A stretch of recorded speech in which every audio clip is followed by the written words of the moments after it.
तो आइए सबसे पहले नजर डालते हैं आज की 4 बड़ी खबरों पर जिन पर रहने वाली है हमारी नजर। आपको समझाएंगे कि बांकीपुर में किसका पलड़ा भारी है। बांकीपुर उपचुनाव जिसमें बीजेपी ताल ठोक रही है, आरजेडी और प्रशांत किशोर भी चुनावी मैदान में है, वहां पर किसका पलड़ा भारी रहने वाला है। सरकार के सहयोग कार्यक्रम को आप तक पहुंचाएंगे, समझाएंगे कि कैसे यह जनता के हित में है, पंचायत पर उठते सवालों को भी समझाएंगे और शराब तस्करों के खेल को भी समझाएंगे। तो आइए विस्तार से समझते हैं खबरों को।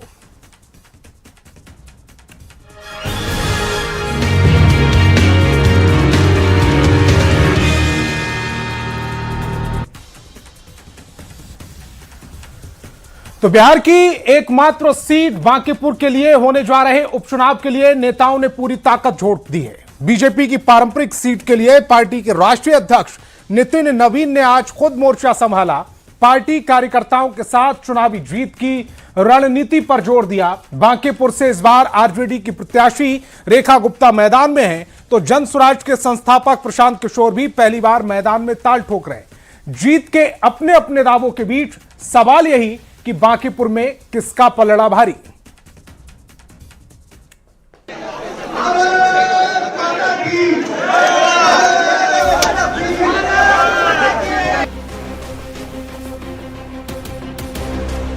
बांकीपुर विधानसभा उपचुनाव के लिए नामांकन का दौर खत्म होने के बाद अब सियासी दलों ने पूरी ताकत झोंक दी है।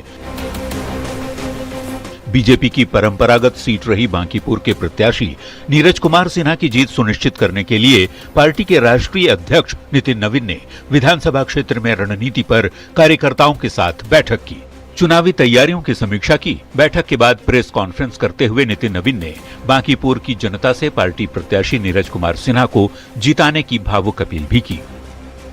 मेरा क्षेत्र रहा है तो क्षेत्र की जनता की अपेक्षा थी कि नितिन नवीन उनके सामने नजर आए। ये बड़ी खुशी है कि भारतीय जनता पार्टी का नेतृत्व ने एक मंडल अध्यक्ष जैसे कार्यकर्ता को मौका दिया है बांकीपुर के जनता के सेवा के लिए। और मैं यही कहूँगा बांकीपुर की जनता के लोगों से कि आपने मुझे एक अपने अनुज के रूप में, भाई के रूप में जो आशीर्वाद दिया है, मेरा छोटा भाई नीरज सिन्हा भी उसी विश्वास और आशीर्वाद के साथ काम करेगा। चुनौती क्या रहेगा? मैंने तो चुनाव लड़वाया, इतना जिताया, तो मुझे जो चुनाव लड़ा जितवाया, अब मुझे क्या, मैं तो खुद चुनाव लड़ा, मेरे कार्यकर्ता मेरी शक्ति है। तो वहीं केंद्रीय कपड़ा मंत्री गिरिराज सिंह ने दावा किया है कि बांकीपुर की जनता बीजेपी को ही वोट करने जा रही है। आरजेडी पर नकारात्मक राजनीति करने का आरोप लगाते हुए गिरिराज ने प्रशांत किशोर पर भी निशाना साधा और कहा कि विधानसभा चुनाव में जो व्यक्ति एक भी सीट पर जमानत नहीं बचा सका, वो अब खुद चुनाव मैदान में खड़ा है, तो क्या प्रशांत किशोर वोट खरीदने आए हैं? आरजेडी राजनीति से ही लगता है खत्म हो गया। मतदाता भारतीय जनता पार्टी को ही जिताएगी। पूरी चुनाव जो व्यक्ति हार गया, जमानत जब्त हो गया और वो अपने उम्मीदवारी में खड़ा हो, वोट को खरीदने आए हैं। वोट मतदाता बिकने वाला है क्या? बांकीपुर सीट पर पिछले 30 साल से बीजेपी का कब्जा रहा है। 2005 से बांकीपुर सीट से नितिन नवीन लगातार चुनाव जीतते रहे, लेकिन इसी साल बीजेपी के राष्ट्रीय अध्यक्ष चुने जाने और फिर राज्यसभा के सांसद बनने के बाद बांकीपुर विधानसभा की सीट खाली हो गई थी। अब इस सीट पर 30 जुलाई को उपचुनाव की वोटिंग होगी और 3 अगस्त को नतीजे आएंगे।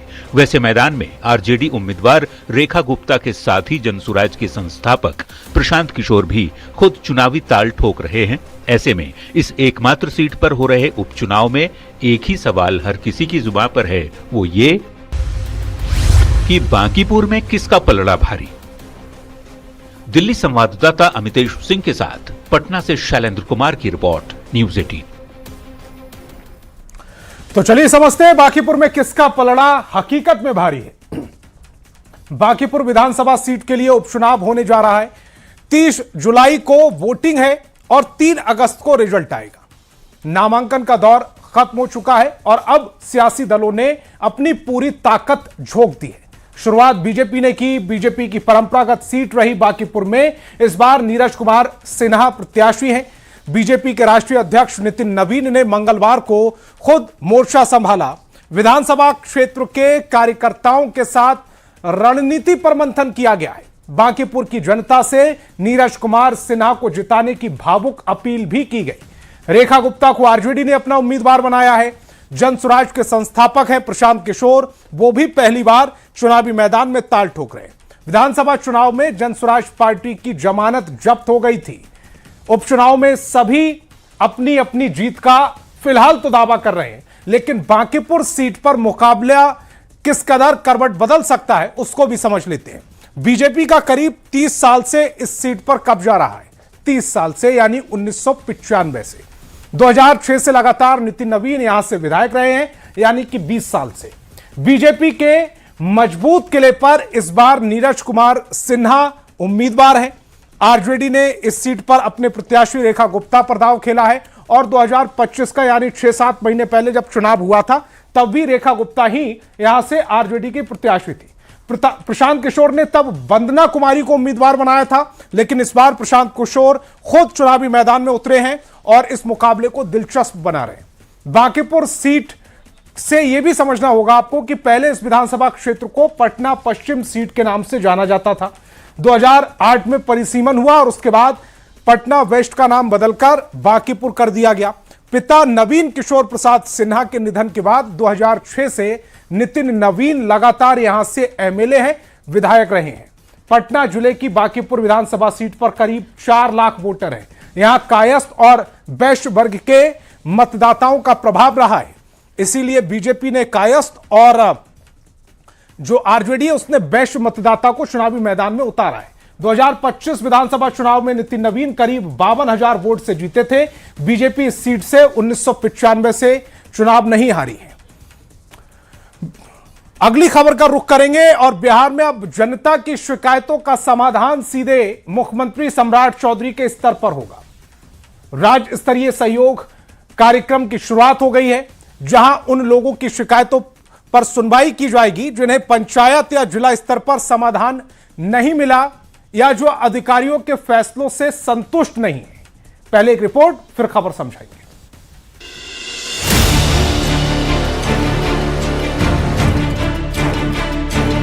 संवाद भवन में मुख्यमंत्री सम्राट चौधरी ने राज्य स्तरीय सहयोग कार्यक्रम का शुभारंभ कर दिया। इस पहल के तहत उन्हीं आवेदनों पर सुनवाई की जा रही है जिन्हें पहले पंचायत या जिला स्तर के सहयोग शिविरों में संतोषजनक समाधान नहीं मिल पाया। मुख्यमंत्री खुद चयनित मामलों की समीक्षा कर समाधान सुनिश्चित करने में जुटे हुए हैं। मुख्यमंत्री सम्राट जी के नेतृत्व में एक बहुत बड़ी पहल की शुरुआत की गई है कि जो सहयोग शिविर से जो लोग अपने निर्णय से संतुष्ट नहीं हो पा रहे हैं वो आदरणीय मुख्यमंत्री जी के साथ स्वयं उपस्थित होकर या जिले में वीडियो कॉन्फ्रेंसिंग के माध्यम से जुड़ रहे हैं और त्वरित उनके कार्यों का निष्पादन भी हो रहा है। तो गुड गवर्नेंस की दिशा में एक बहुत बड़ा इनिशिएटिव मुख्यमंत्री जी ने लिया है। मुख्यमंत्री की इस पहल की सभी ने सराहना की है। कार्यक्रम हर महीने के दूसरे मंगलवार को आयोजित किया जाएगा। पहले दिन बड़ी संख्या में विभिन्न जिलों से लोग अपनी शिकायत को लेकर पहुंचे भी। ज्यादातर मामले जमीन विवाद, अधिकारियों के फैसलों से असंतोष और स्थानीय स्तर पर दबंगई से जुड़े नजर आए। ट्रांसफार्मर लगाने के लिए था सर। अच्छा ये बताइए, आज तो आपकी समस्या दूर हो गया? हाँ सर, समस्या का समाधान। पहले कितना दिन समस्या था? साल भर से दौड़ रहे हैं सर इधर उधर, तो कोई नहीं सुनता था? कोई नहीं सुन रहा था सर। ये सहयोग शिविर के तहत मेरा समस्या का समाधान हो गया। 19 मई से पूरे बिहार में पंचायत स्तर पर सहयोग शिविर चलाए जा रहे हैं। अब तक करीब 5.5 लाख आवेदन प्राप्त हो चुके हैं, जिनमें अधिकांश मामलों का निपटारा भी किया जा चुका है। अब जटिल और लंबित मामलों को राज्य स्तर पर सुना जा रहा है। सम्राट कैबिनेट के मंत्रियों ने मुख्यमंत्री की इस पहल की सराहना करते हुए कहा कि अब जनता की समस्याओं का समाधान सर्वोच्च स्तर पर किया जा रहा है। उनका कहना है कि इससे लोगों का भरोसा और प्रशासनिक जवाबदेही दोनों ही मजबूत होंगे। सहयोग शिविर का आयोजन किया, शुरुआत की। हमारी सरकार सुशासन, न्याय के साथ विकास के बुनियाद पर टिकी है।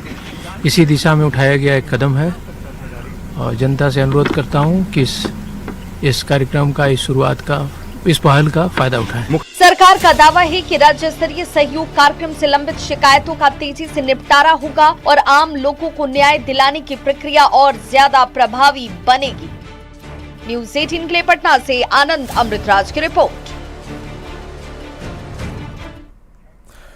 तो सरकार का सहयोग कार्यक्रम क्या है, चलिए इस खबर को भी समझते हैं। बिहार में अब जनता की शिकायतों का समाधान सीधे मुख्यमंत्री के स्तर पर होगा। सीएम सम्राट चौधरी ने 14 जुलाई को राज्य स्तरीय सहयोग कार्यक्रम की शुरुआत की। पंचायत या जिला स्तर पर समाधान नहीं मिलने पर ऐसे लोगों की शिकायतों पर सुनवाई होगी। मुख्यमंत्री खुद चयनित मामलों की समीक्षा कर समाधान सुनिश्चित करेंगे। सरकार का मकसद आम लोगों को तुरंत न्याय दिलाना है। सहयोग कार्यक्रम में किन किन शिकायतों की सुनवाई होगी उसको भी समझिए। जमीन विवाद, अधिकारियों के फैसलों से अगर आप असंतुष्ट हैं और स्थानीय स्तर पर दबंगई से जुड़े अगर मामले आ रहे हैं तो 19 जुलाई से पूरे प्रदेश में पंचायत स्तर पर सहयोग शिविर चलाए जा रहे हैं। अब तक करीब 5.5 लाख आवेदन प्राप्त हो चुके हैं। अधिकांश मामलों का निपटारा भी किया जा चुका है। जटिल और लंबित मामलों को अब सहयोग कार्यक्रम में सीएम सुन रहे हैं, सम्राट चौधरी सुन रहे हैं। जनता की समस्याओं का समाधान सर्वोच्च प्राथमिकता है, यह मुख्यमंत्री सम्राट चौधरी का कहना है। लोगों का भरोसा और प्रशासनिक जवाबदेही दोनों की मजबूती का लक्ष्य सरकार ने रखा हुआ है। अब ऐसी खबर जो आपको हैरान कर देगी। सेक्स रैकेट के खिलाफ आवाज बुलंद करने वाले बंटी यादव की हत्या के बाद का पुलिस एक्शन लगातार जारी है। पटना पुलिस ने पटना के पार्लर सेंटर या स्पा सेंटर में छापेमारी की और हत्याकांड को लेकर 3 दरोगा समेत 4 पुलिसकर्मियों को सस्पेंड भी कर दिया। पुलिस ने बंटी यादव हत्याकांड में 5 आरोपियों को गिरफ्तार किया है। पहले एक रिपोर्ट, फिर इस खबर के मायने समझाएंगे। बंटी यादव की हत्या के बाद जागी पुलिस।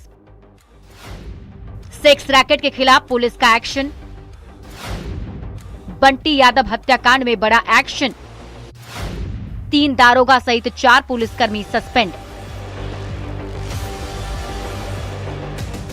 सेक्स रैकेट का विरोध करने वाले बंटी यादव की हत्या के 7 दिन बाद आखिर पटना पुलिस जागी गई। बंटी ने पटना के पार्लर में फल फूल रहे जिस्म के धंधे के खिलाफ आवाज बुलंद किया तो उसे अपनी जान गंवानी पड़ी। अब पटना पुलिस सेक्स रैकेट के कारोबार के खिलाफ पार्लर में दबिश दे रही है। पटना पुलिस ने एक साथ पटना के कई ब्यूटी पार्लर में धावा बोल दिया। पटना सेंट्रल एसपी ममता कल्याणी और AHTU यानी एंटी ह्यूमन ट्रैफिकिंग यूनिट ने एक साथ छापेमारी की और संदिग्ध गतिविधियों की जानकारी जुटाई।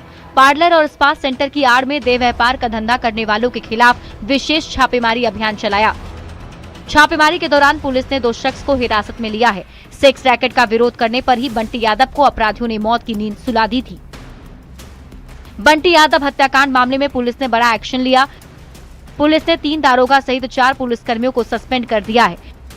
सेंट्रल एसपी ममता कल्याणी ने विभागीय जांच के आधार पर ASI Praveen Kumar Pankaj, ASI Awadhesh Kumar, ASI वीर बहादुर सिंह और गृह रक्षक सुदर्शन प्रसाद को तत्काल प्रभाव से सस्पेंड किया है।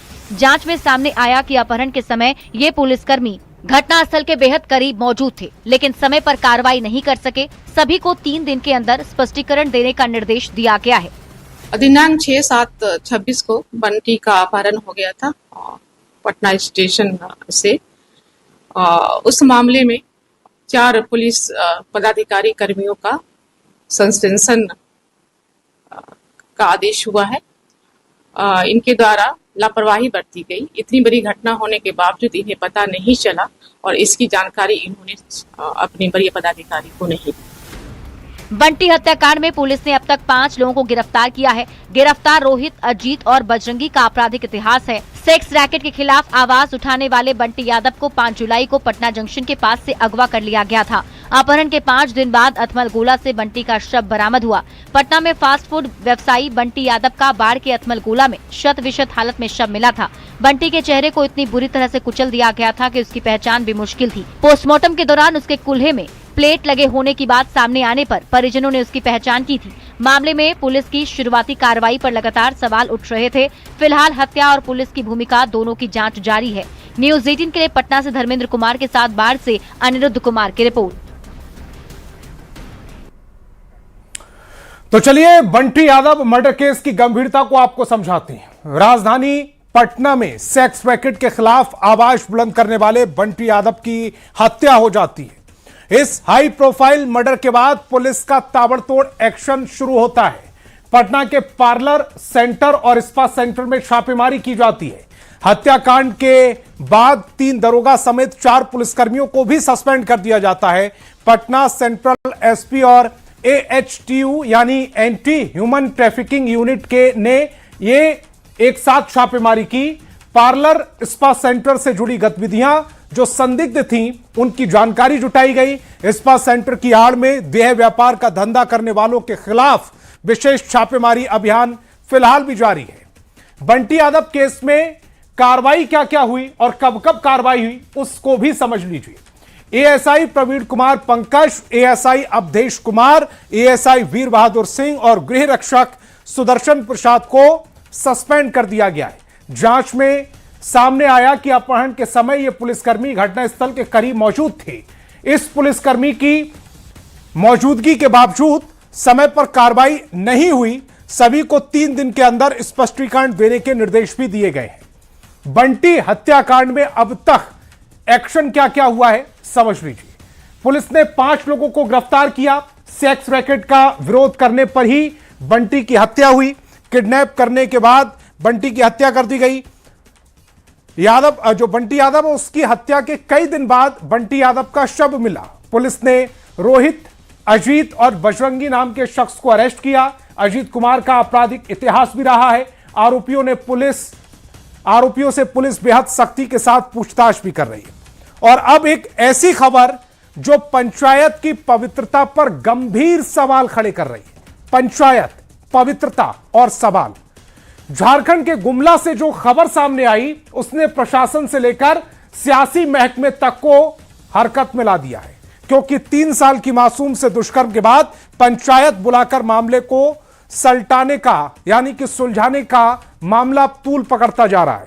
न्यूज 18 की ओर से मामले को प्रमुखता से उठाए जाने के बाद डीसी के निर्देश पर जांच टीम गठित की जाती है, जिसमें गांवों में जाकर पूरे मामले की जांच का जिम्मा सौंपा गया। आरोप है कि मामला दबाने के लिए पंचायत बैठाई गई। आरोपी पर 1 लाख का जुर्माना लगा दिया गया और 20,000 खर्चे कर शराब और मांस पार्टी भी की गई। जांच टीम पूरे मामले की जांच करेगी। इधर सीडब्ल्यूसी ने पूरे मामले पर संज्ञान लिया और पीड़ित की मां से पूरे मामले पर पूछताछ की। पुलिस ने कार्रवाई करते हुए आरोपी को पूछताछ के बाद न्यायिक हिरासत में भेज दिया है।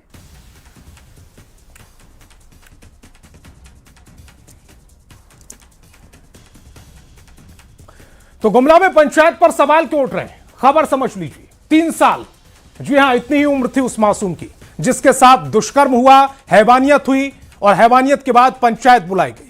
मामले को सलटाने की कोशिश गांव में की गई।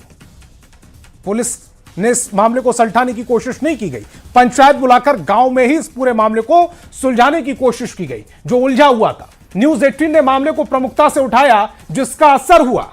डीसी ने निर्देश पर जांच टीम गठित कर दी। गांव में जाकर पूरे मामले की जांच का जिम्मा सौंपा गया। आरोप है कि मामला दबाने के लिए पंचायत बैठाई गई। आरोपी पर 1 लाख रुपए का पंचायत ने जुर्माना लगा दिया। 20,000 तुरंत ले लिए गए और उस 20,000 का क्या हुआ? शराब पी गई, मांस पार्टी कर ली गई। 3 साल की मासूम के साथ दुष्कर्म के बाद 1 लाख का जुर्माना, 20,000 तुरंत पंचायत ने लिए, मांस खाया, शराब पी, यह सब घिनौना काम हुआ। सीडब्ल्यूसी ने भी पूरे मामले पर संज्ञान लिया है। पीड़ित की मां से पूरे मामले पर पूछताछ की गई है। पुलिस ने आरोपी को पूछताछ के बाद न्यायिक हिरासत में भेज दिया है। गंभीर आपराधिक मामले पर शर्मनाक फैसले को अब इस तरह से समझिए आप कि गुमला के घाघरा थाना क्षेत्र में 3 साल की बच्ची के साथ रेप की वारदात होती है। गांव की पंचायत ने आरोपी को पुलिस के हवाले नहीं किया। आरोपी पर 1 लाख रुपए का जुर्माना पंचायत ने लगाया और जुर्माना लगाने के बाद मामला रफा दफा करने की कोशिश की गई।